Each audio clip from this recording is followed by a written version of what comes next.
অনেক কষ্টে আসা বিরিয়ানিতে এসেছি। ডায়মন্ড হারবারে একটা কাজ ছিল, তো সেই জন্যে বেহালাতে এসেছিলাম। তো অনেক ব্লগার্সদের কাছে শুনেছি আসা বিরিয়ানির কথা, বিরিয়ানি হাউস খুবই চিপ রেটে বিরিয়ানি পাওয়া যায়, খুব ভালো বিরিয়ানি করে। তো সেই জন্য আজকে এসেছি, টেস্ট করব। প্রচণ্ড সস্তায় বিরিয়ানি পাওয়া যায়, কারণ চিকেন বিরিয়ানির দাম তোমরা দেখতে পাচ্ছ 100 টাকায়, আর মটন বিরিয়ানি 140 টাকায়। কেউ যদি এক্সট্রা আলু চাও, সেখানে এক্সট্রা আলুও দেওয়া হচ্ছে, 5 টাকা চার্জ নেওয়া হচ্ছে তার জন্যে। এবার বলি ডিরেকশানটা তোমাদের, কিভাবে তোমরা আসবে। যারা কলকাতায় থাকো তারা যদি তারাতলা থেকে আসো, তারাতলা ফ্লাইওভারের ঠিক নিচে আর একটু এগিয়ে বাঁ দিকে একদম বেহালা যেতে বাঁ দিকে পড়বে এই আসা বিরিয়ানি হাউস। মানে তোমরা যারা তারাতলা ফ্লাইওভার ক্রস করে বেহালা ডায়মন্ড হারবার রোড ধরবে, তাদের একদম বাঁ হাতে পড়বে, ঠিক আছে? আর যারা ধরো টলিগঞ্জ দিয়ে আসছো বা ওই শখের বাজার হয়ে এই দিকটায় আসছো তারাতলার দিকে, তাদেরকে তারাতলা এসে ইউটার্ন নিতে হবে। তারাতলা মেট্রো স্টেশনটা ক্রস করে ইউটার্ন নিয়ে বাইক বা কার পার্কিং করে তোমরা এখানে আসতে পারো, ঠিক আছে?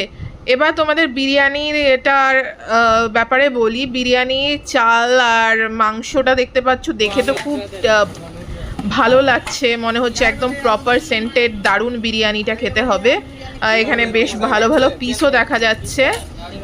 আলুটা দেখেও মনে হচ্ছে সুসিদ্ধ হয়েছে, কিন্তু আমরা যখন বাড়িতে এনে খেলাম, আমরা 4 প্যাকেট বিরিয়ানি এনেছিলাম, ঠিক আছে? আর একটা এক্সট্রা আলু বিরিয়ানি আনা হয়েছিল চিকেন বিরিয়ানির সঙ্গে। তো গাইস, মানে এতটা নিরাশ হয়েছি কি বলবো তোমাদের। মানে ভেবেছিলাম সস্তায় পুষ্টিকর খাবার খাচ্ছি, ঠিক আছে, কিন্তু খেয়ে মনে হলো যে বিরিয়ানির বুঝতে পারছি না, কোনো সেন্টই নেই, কোনো সেন্টই নেই। মানে চালটা মনে হচ্ছে যেন এমনি নর্মাল চাল, জাস্ট একটু মাংসের ঝোল দিয়ে মেখে দেওয়া, প্রপার সেন্টই নেই। একটু লাইট আছে, কিন্তু কোনো বিরিয়ানি বলে মনেই হচ্ছিল না।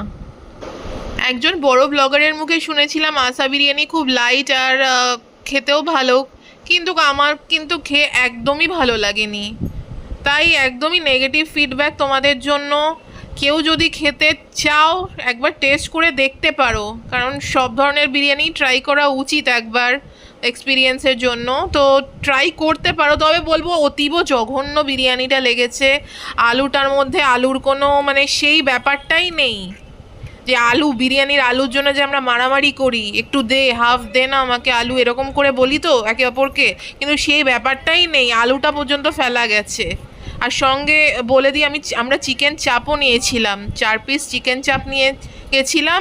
চিকেন চাপটাও অতীব খারাপ, মানে পুরো বিরিয়ানি চিকেন চাপটা ধরে নষ্ট বলতে পারো, নষ্ট হয়েছে আমাদের, কেন কেউ মুখেই তুলতে পারিনি 2-3 কামড়ের পরে। যাই হোক, এটাই আমার রিভিউ যে আসা বিরিয়ানি নিয়ে অনেকেই ভ্লগ করেছে দেখলাম, সস্তায় পুষ্টিকর, কিন্তু সস্তায় পুষ্টিকর কোয়ালিটি এত বাজে হলে, টেস্ট যদি এত বাজে হয়, কেউ আসা বিরিয়ানির কাছে যাবে না। কি করে সেল হলো আমি জানি না, অনেকেই কিনেছে দেখলাম, কিন্তু জানি না। অল দ্য বেস্ট গাইস, যদি কেউ ট্রাই করতে চাও আসা বিরিয়ানি।